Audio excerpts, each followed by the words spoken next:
If you love history and breathtaking views, you're in for a treat. Let's explore Dubrovnik's Old Town. Dubrovnik, Croatia, isn't just a pretty face, it's a living, breathing history book.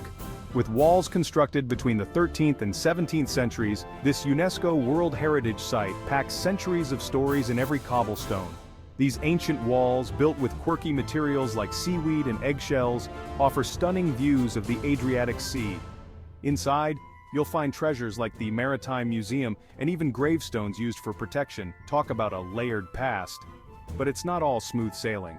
Dubrovnik's popularity, boosted by its Game of Thrones fame, has led to over-tourism challenges. The city's strategy is stepping up with smart solutions, regulating tour buses, reducing taxis, and launching a park-and-ride system.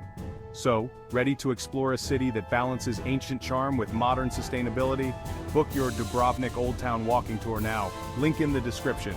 Don't just visit, experience history. See you in Dubrovnik.